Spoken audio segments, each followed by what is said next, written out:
Welcome to the Business Building Blocks podcast, where we talk about struggles and celebrations that leaders and entrepreneurs experience on their journey to success. I'm your host, Kristina, and I'm passionate about helping you achieve massive amounts of success at work and at home. We'll talk about all things people and organizational wellness, share relatable stories, and feature insightful guests because quality people and processes are at the heart of every success story. Ready to learn, grow, and have fun? Let's dive in.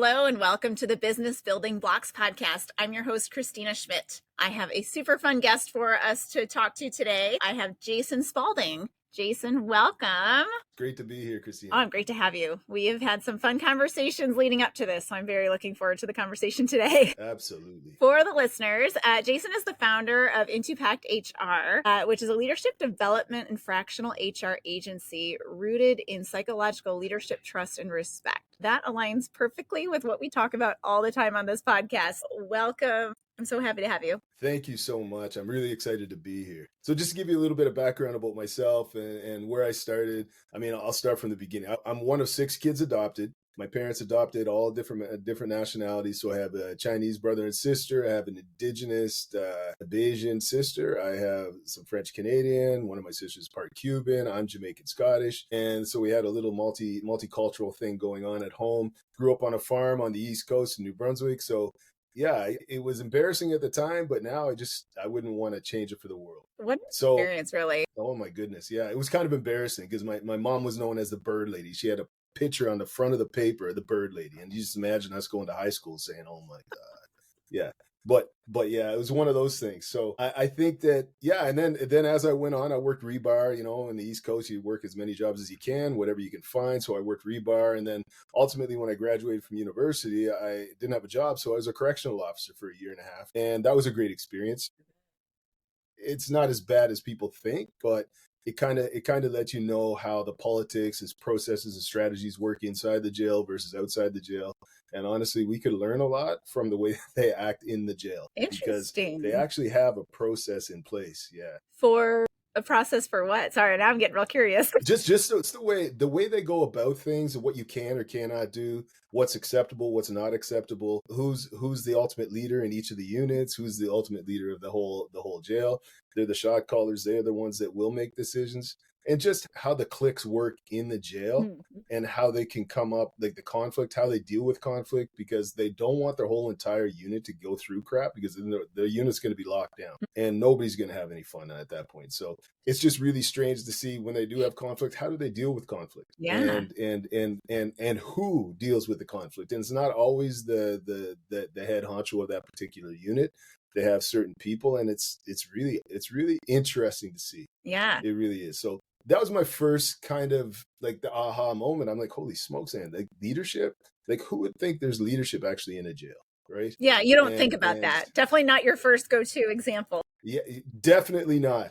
It's definitely not one of those things. And yeah, it was really cool. All along I was doing sports and I actually threw the javelin in track and field and I did well when I was younger. I had a Canadian record for a while and I got to go on a scholarship and it was really a great experience there. And I think that all of these things, when you're talking about leadership, like the coaches I've had, like one of the coaches I had that really made a positive impact was also from New Brunswick, and he was on the 1980 Olympic team, John Carrazza. We didn't go to that Olympics because we boycotted that Moscow Olympics. So he didn't go to the Olympics. But when I met him, and this is the different types of leadership, I was 5 minutes late or 7 minutes late. And I had to drive like 2.5, 3 hours one way. And I was late. And he waited, he shook my hand, and then he got in his car and drove. So I got in my car and followed him. I said, I'm so sorry. I will never be late. And after that, I was never late. I was always a half an hour early. So his leadership style was very focused, and they didn't have much room for any kind of flexibility at that point in time because he was trying to establish something. Mm-hmm. So that was one of the leaderships that I actually took and I understood. And I essentially, when I coach, I kind of take that on a little bit. But then on the flip side, I've had other coaches where they're really soft, and that does not work with me. It just doesn't. Same thing can be applied in the workplace, right? Absolutely. And yeah.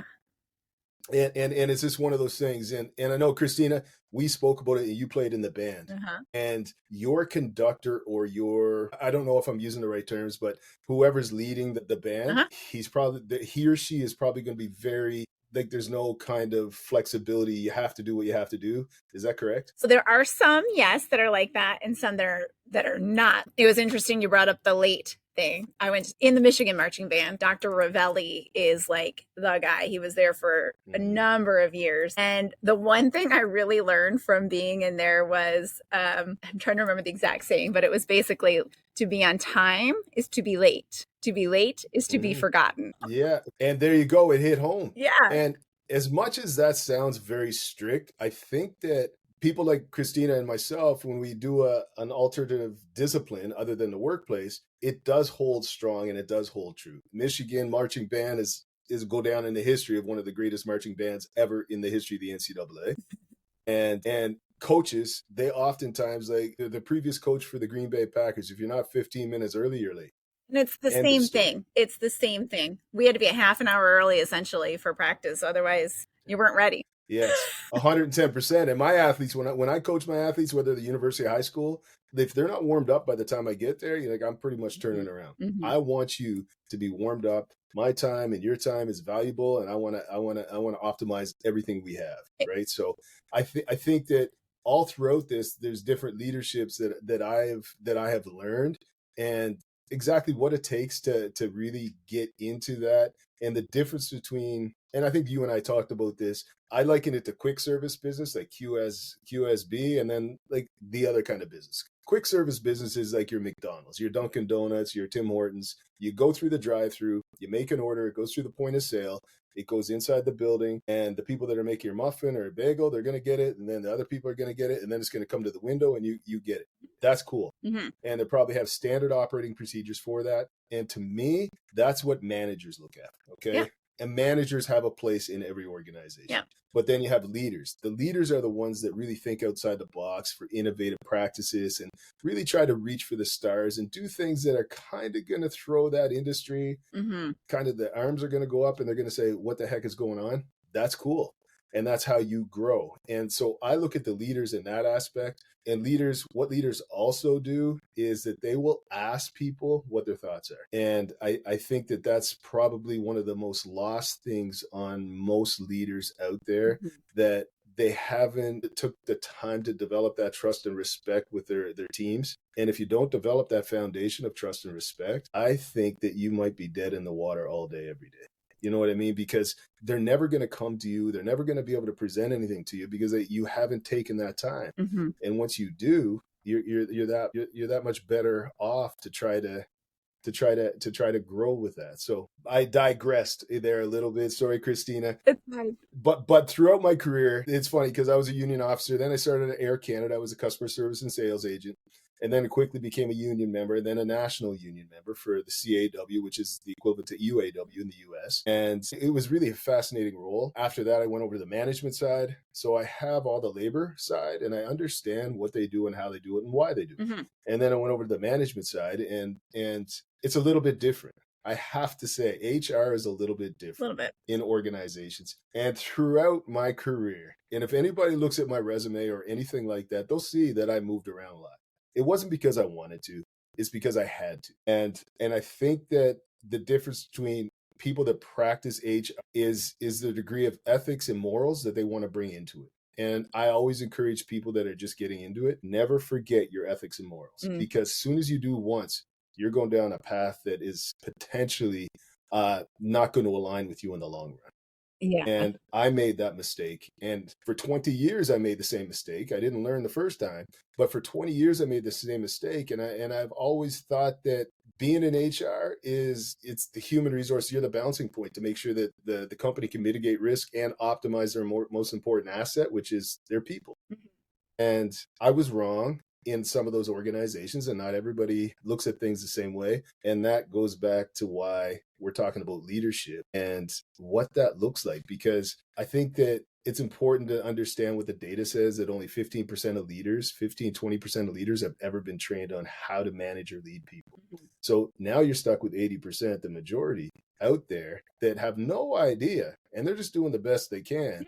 And they're probably learning from somebody that was a top-down manager. And you're not preparing yourself for the future. Yeah. Because as you know, Kristina, the workplace is changing in the past 5 or 10 years, especially since COVID.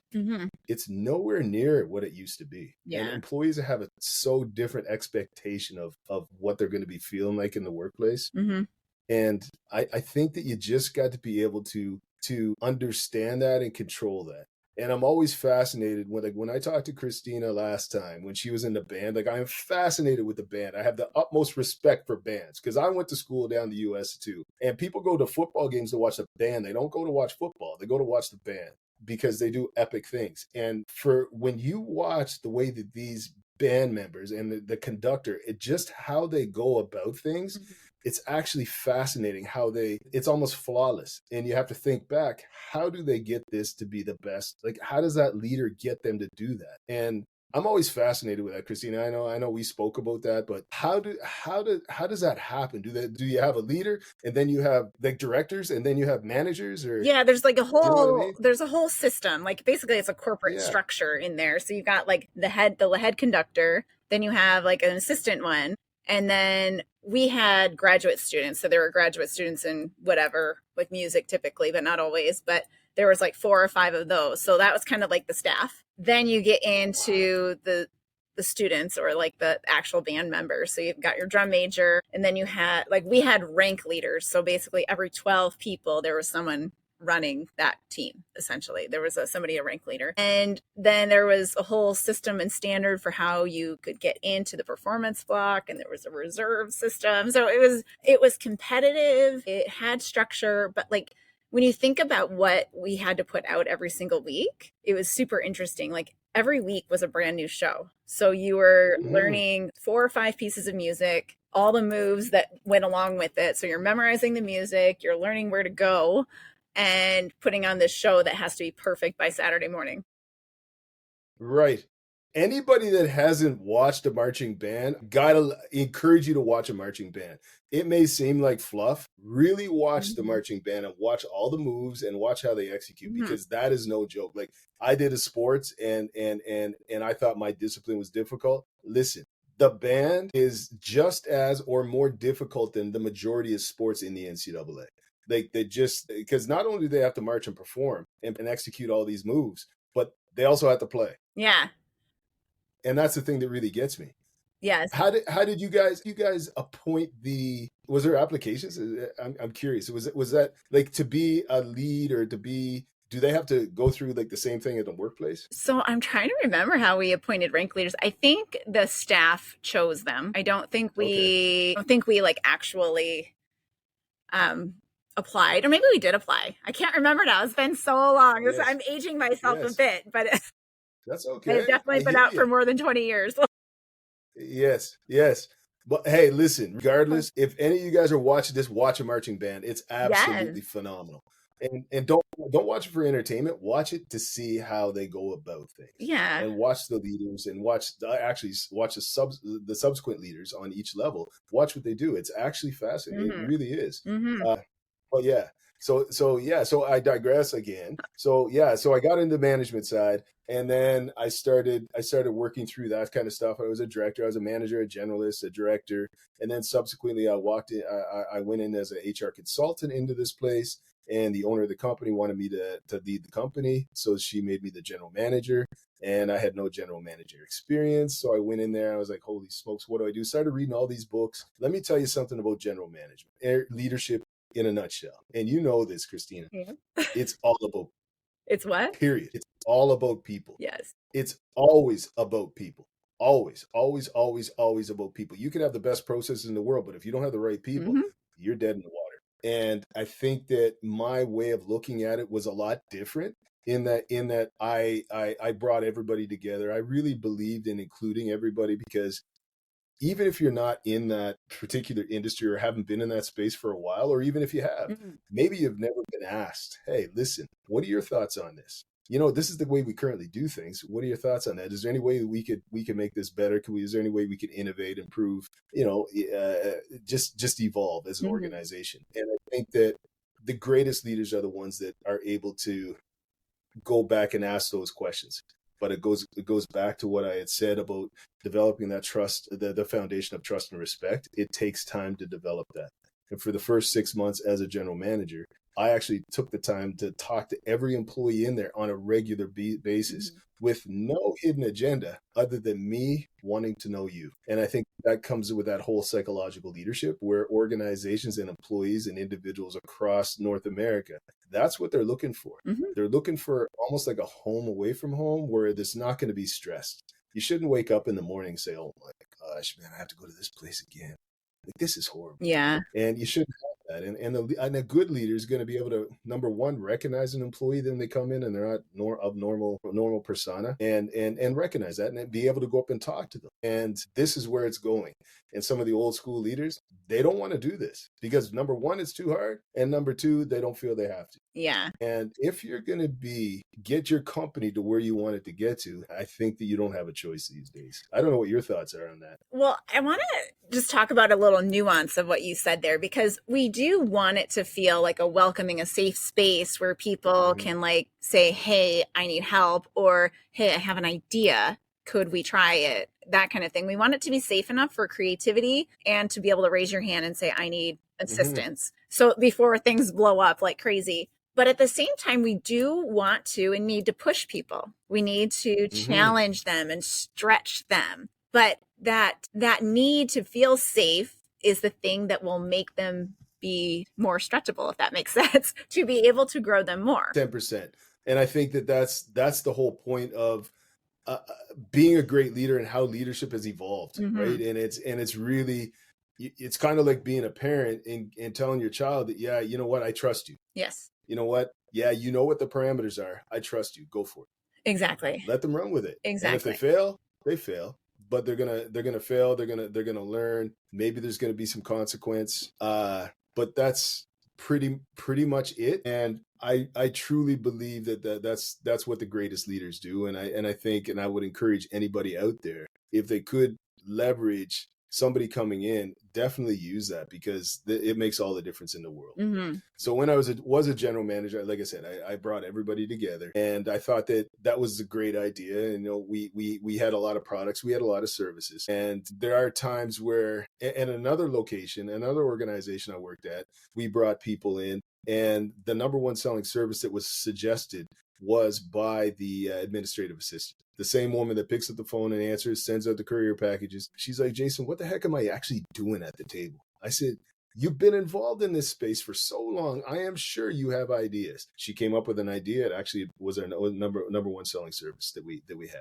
I think that a lot of leaders, or managers, I think that you really need to understand that you have people in that location, let them come out and let them talk, and encourage that and have that relationship. And the other most important thing I can say, as a leader, when you're going to a meeting, don't be the first to talk. Don't be the first to give your suggestion, because everybody else will only agree with you. And let them come out. Do you know what I mean, Kristina? Yes, especially early on. Like, if, let's say you've been leading kind of the way you've always led, and maybe it's not as open to like getting ideas to be generated. When you've been leading like that and you're trying to make this transition, or maybe help transition a new team to your way of leading, you need to let them speak first, because exactly like what you said, people will just say, well, the leader thought that was, not everybody, mind you. The vast majority will just kind of agree, because that is the safest. There is no fear of retribution if you don't say anything or you don't contradict the leader. But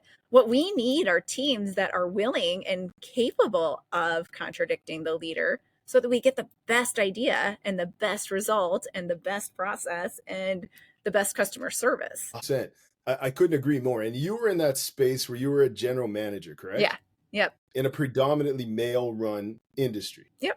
So I have to give kudos to Kristina, because I've worked in this kind of space. And when I say it's typically, for good or for bad, it's predominantly driven by men, the old boys club, or whatever you want to call it. And she stood up with the best of them, and she had a successful career in navigating through this. And that's a big learning that she can offer to a lot of women that are out there going through the same issues, right? Because there's a way to do it. And I think that you just got to leverage whatever you have to leverage to get to the next level, but never lose faith in your morals and ethics, because once you lose it, you're dead in the water. Yeah. And then you're at the mercy of whoever, right? Exactly.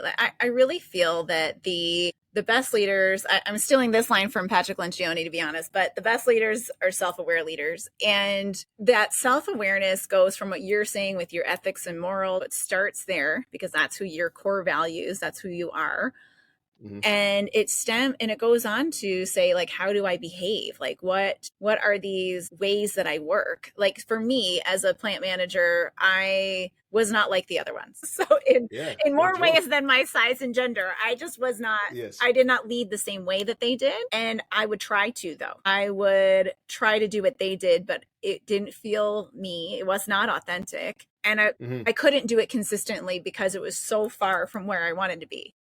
Yes. And is that kind of like imposter syndrome in a way, right? Because I've gone through the exact same thing. Yeah, it sort of is.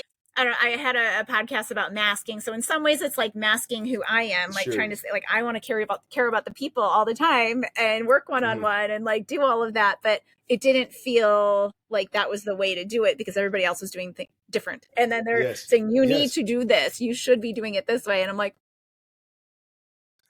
and I totally get it. I think that many of us in society, we go into this cookie cutter. The expectations are we all go into this cookie cutter. Well, the cookie cutter kind of is not.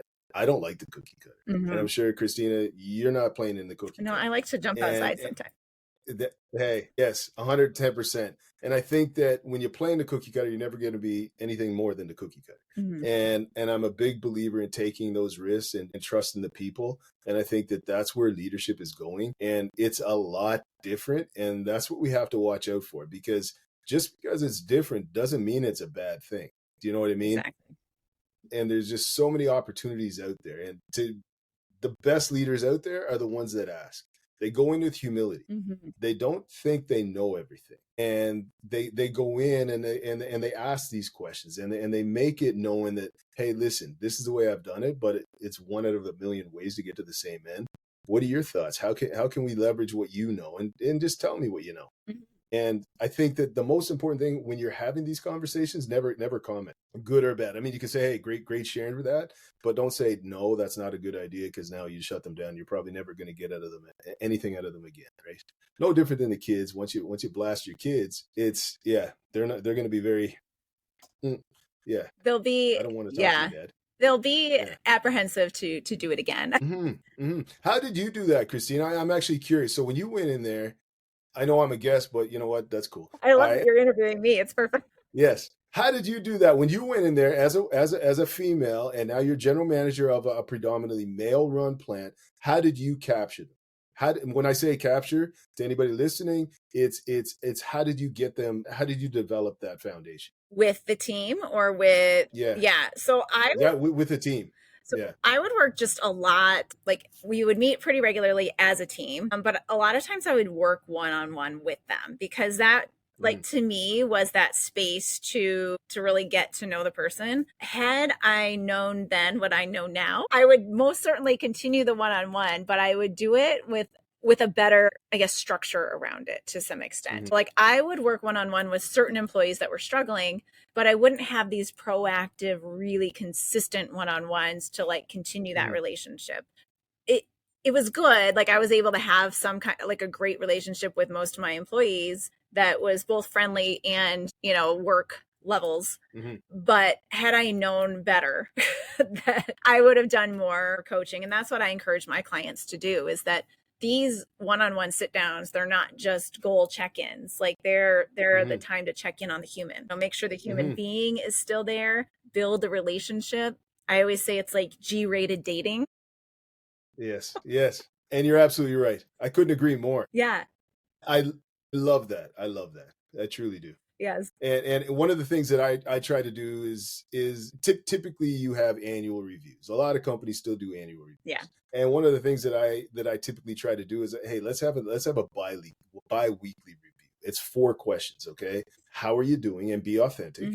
The second one is how you're making out towards your goals. Third one is there anything I can do to help you?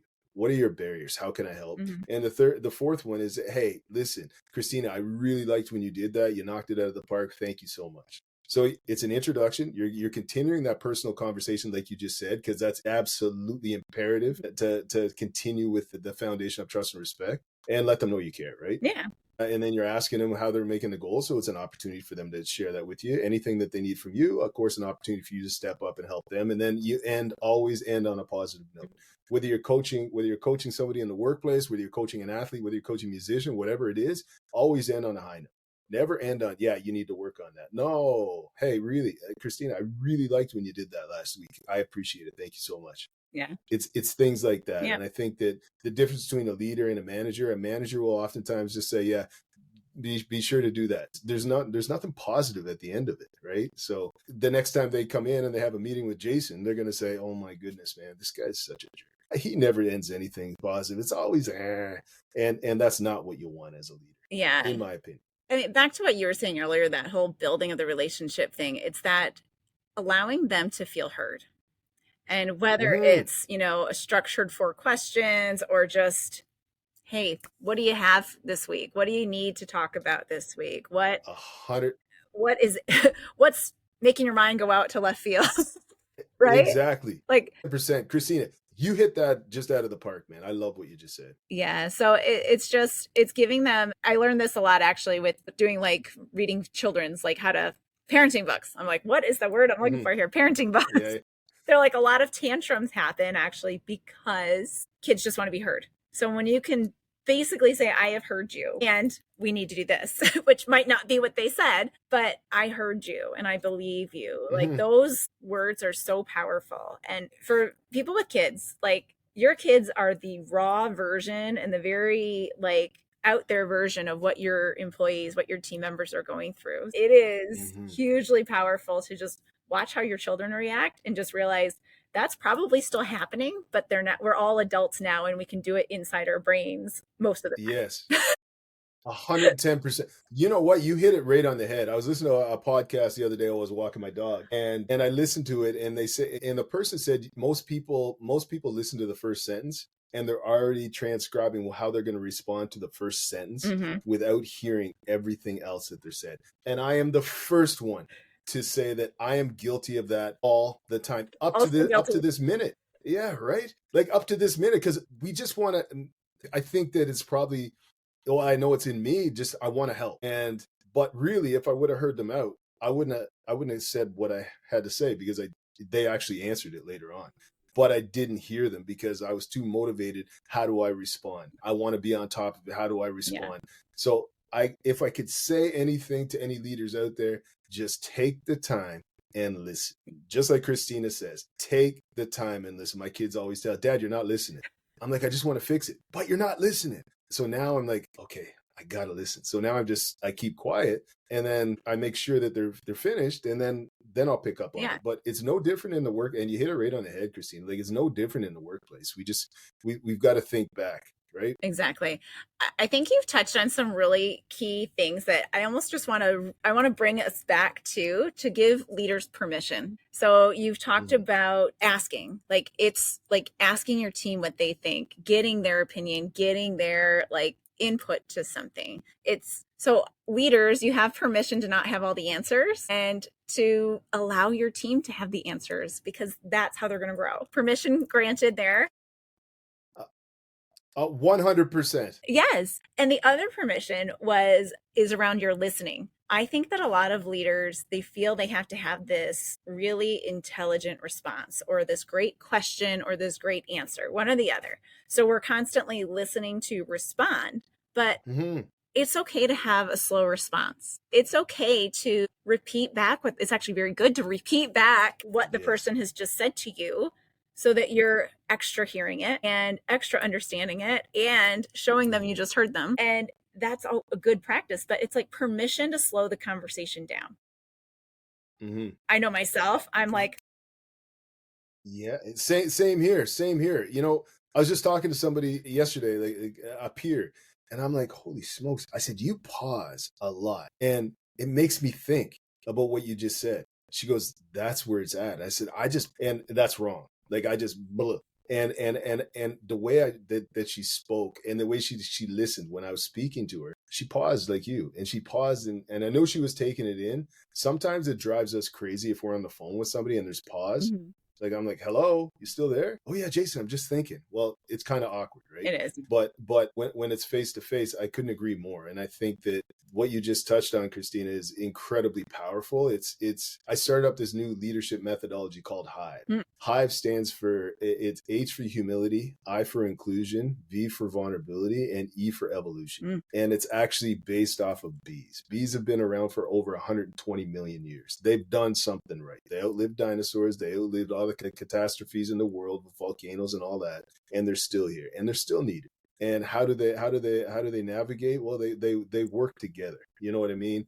No bee's above any other. Even the queen bees, she's there and she's getting looked after. But when a bee goes down, they all go and help. You know what I mean? And that's just the way it is. And I think that I purposefully did this to really help leaders grow. And when you're talking to humility, and I think that that's what you just touched on, is going in. You don't have to have all the answers. And it's actually incredibly powerful to say, I am not sure. Mm-hmm. And what are your thoughts? Yep. Because that shows vulnerability. Exactly. It shows humility, that you're not coming in and saying I'm everything and it has to be my way. That way of leadership is gone. Mm-hmm. It's gone. Yeah. And then inclusion, of course. I mean, if you have 50 people and they all come from diverse industries, I don't care about their background, whether it's diverse, and maybe that's helpful. But if you have like say 10 people on a team, why not bring them all in? Because even if with five years experience, that's 50 years experience you can leverage off. Mm-hmm. And somebody's going to be able to bring something powerful in there. And we just got to work through it. Exactly. Which is arguably why the Toyota production system is so successful, because that's one of the strategies that they use, right? Yeah. They ask people, hey, how do we improve? Yep. And they hear them and they actually try to implement. Yeah. And well, they do. They have them implement it. That's where it's even more powerful. Yes. Oh, that's a great idea. You and your team have time and money. Go do it. And yes, Kristina. And that to me is what a leader will do. Yes. The leader will take that chance and say, hey, listen, you have an idea, run with it. Mm-hmm. And when I was a general manager, I said, you think that's going to work? Yeah. I said, run with it. Well, Jason, what if it doesn't? I said, what if it does? You know what I mean? Go for it. Yeah. Seriously. I said, if you fail, I don't care. Try. You know what I mean? Mm-hmm. And I think that what you just said is incredibly powerful, Kristina. When they come up with the idea, like we were talking about Toyota production system, run with it. That is so powerful. It is. You know what I mean? Yep. Have you done that with at your workplace? Yeah. So that's actually where I started in manufacturing. I started in the lean manufacturing group. So I was doing the Toyota production system, essentially. Not with Toyota though. So I'm not going to claim that I have Toyota experience. Yes. But lean manufacturing. And that's actually how I started consulting as well. I was doing lean manufacturing consulting. But the thing that got me is that I just saw so many gaps in how we lead people. And in order to get anything to stick, you have to be leading them well. You have to create that environment where it's okay. Just like you said, it might work. Go try it. It sounds great. Go try it. Right. And where it's okay. And if you fail, we're just going to come back and figure out what happened. And then, decide at that point, okay, well, do those tweaks. Let's see if it works again, or let's try the different idea that we had, let's do something different. I love that. How do you get leaders to think that, because there's such a pivot of leadership, right? How do you get the old school, semi-old school leaders to drink the Kool-Aid, to try to, because it is a substantial change, right? It is. The first thing I think they need is your age, your humility. The humility. Yeah. And this is to learn anything new. In order to learn anything new, you have to be humble enough to say, I don't know everything. And if we want to get better, we have to realize we don't know everything. We don't have all the answers. So let's try something different. Let's learn something new. Let's 100%. Bring the team in and see what they have, because we employ them for more than just being the monkeys to do work. Like, we don't want a bunch of monkeys on a line doing the work. We want thinkers, problem solvers, people that can do, people that can act. That 100%. And most employees have that in them. They do. It's just that nobody's ever opened that up. Yeah. I think, people in our world, we're trying to, that's what our goals are. 100%. because it makes people better workers because they Mm. own something. Like that's that whole empowered. I hate using the word empowered because Yes, yes. it's overused. It sure is. And misused. Yes. Misused big time. Yeah. And Yeah. yeah.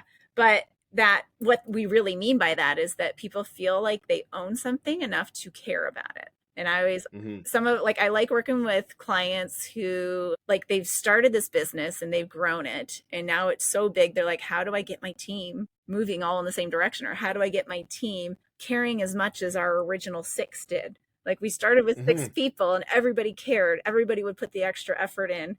How do I get my 30 people to do that? How do I get my people to do that? That's right. And that's how you do it.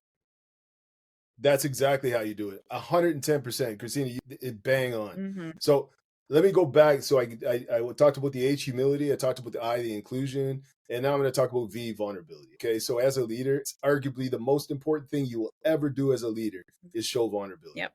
It's even more so than humility, right? Yep. Because you have to come in and let people know that you don't expect perfection. You don't expect them not to fail, because I truly believe that if you're not failing, you're probably not trying hard enough, and you're not taking that leap of faith. You know what I mean? Yep. And I think that you need to. And as a leader, by going in and saying that, yeah, you know what, don't worry about that. You know what, here's some of the stuff that I did in my past, and be out there, because that's typically stuff you would never have shared with anybody because of embarrassment. Be embarrassed and be that weird leader, because that is going to make the impact. And let them know that it's okay to take a chance. What's not okay is not taking a chance. Let's try. Yeah. Let's try and die. We'll come back to life. That's fine. But it's okay. It's okay. You're not going to die. You're going to take a chance. It's okay. Reminds me of what the kids say. It's Roblox. We're not going to die. Yeah, I die nonstop with that damn Roblox, but I hear you. Hey, Dad, try it. No, I can't anymore. I die too much. Yeah, but you're absolutely right. And then it takes me to E. The E, the hive, and the E is the evolution. So after you get the humility, the inclusion, the vulnerability, you are dang sure to start evolving your organization, right? Absolutely. Because you're going to have everybody that's a part of the process, and authentically a part of the process. It is so hard for a lot of managers to convert over to leaders because they are not confident in what they do and how they do it, that they're able to say, okay, just run with it. Yeah. Because they all think it's on them. Yeah.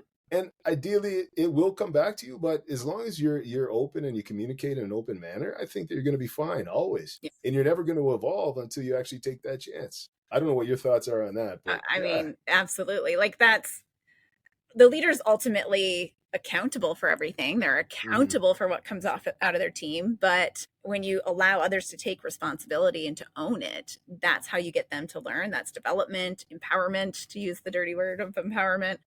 And that's how you're going to evolve. To jump back to your E, that's how you evolve, because now you've grown and you've learned. Now you've grown some more. Now you've grown some more. It's exactly that. So yeah. What I find amazing is when I started talking to Kristina, it's actually crazy amazing how much we're on the same path. And I never spoke to her previous to like 2 or 3 weeks ago. And it's actually, I've been in this space for a little bit, and I have never really met somebody that has gone through something like this. And Kristina, like what you've gone through is like, we're running in parallel, and it's actually really encouraging and amazing to actually see other people that are moving down that road and that strategy to actually help people and help organizations evolve, right? And there is a big shift. There's a massive shift happening. And I personally think that you either need to get on or you're going to be left behind. And that's kind of applicable with AI, but AI, the one thing I can tell you in my perspective is that AI is never going to take over the people operations, because you have to understand what drives people. Yes. And that whole psychological safety and all that kind of stuff, and being there. An AI bot or something could easily take over those organizations that do not want to develop any kind of rapport with their employees. And it's very easy, very analytical. The robot will come in. Okay, you only did 98 widgets today. You're supposed to do 100 F. You know what I mean? And it's going to be very informal and blah. But the thing that's going to drive individuals, which are your most important assets, is that leadership and taking them on the journey with you, and you going on the journey with them. And I think that's why I I very much respect what Kristina has done. And I really respect the fact that, and this is maybe me being like a sports dude, but just marching band is, you have no idea. It's like, psh, holy smokes, you played in a marching band? Not only that, but at the University of Michigan. Check it out, guys. Seriously. Yeah, check them Like, out. it's a game changer. But yeah, when we first started talking about the difference in leadership, and coaching, I think that when a manager's there and a manager goes, oh, your KPIs are here, you're not meeting your KPIs, and yada yada yada. The expectation is the goal was you meet the KPIs. Well, a leader's going to ask, what can I do to help? Yes. You know what I mean? Yep. Is there any barriers? Do you know what I mean, Kristina? Mm-hmm. Like, yeah. I would liken that's the difference between a manager and a leader. Yeah. Well, the manager's like, okay, then do it. Are you going to get it done next time? Okay, go ahead and do it.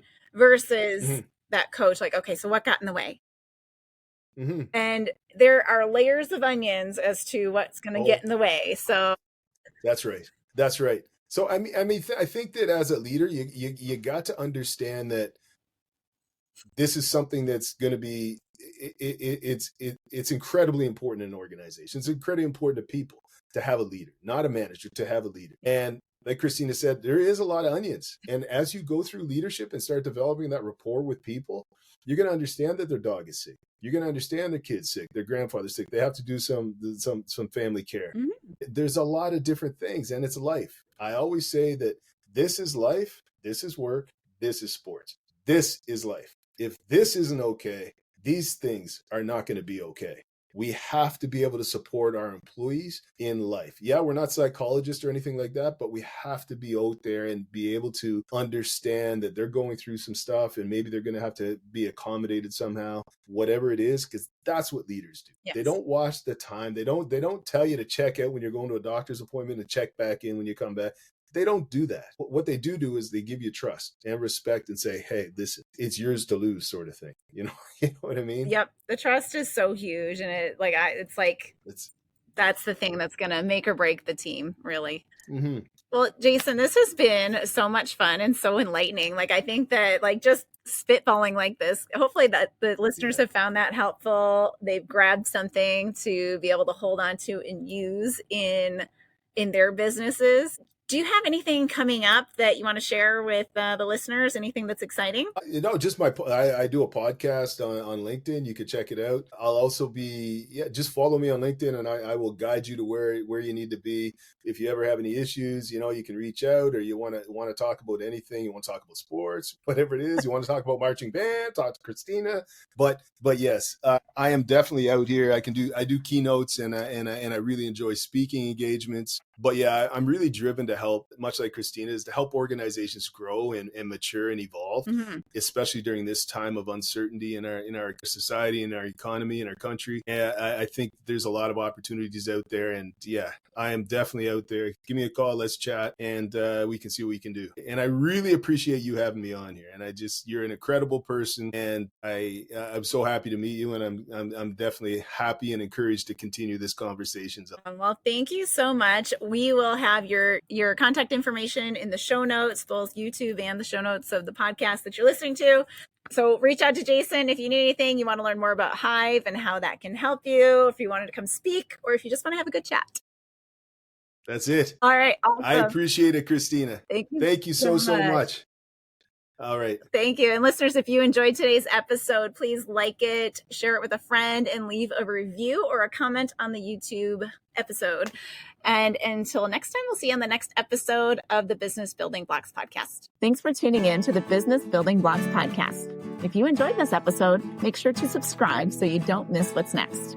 If you found value in our conversation, please leave a quick review, like, or share. It helps us reach more amazing listeners like you. For more resources and insights, visit KristinaSchmitt.ca, where you can find tools and support to empower your leadership journey. Thanks again for listening, and we'll see you in the next episode.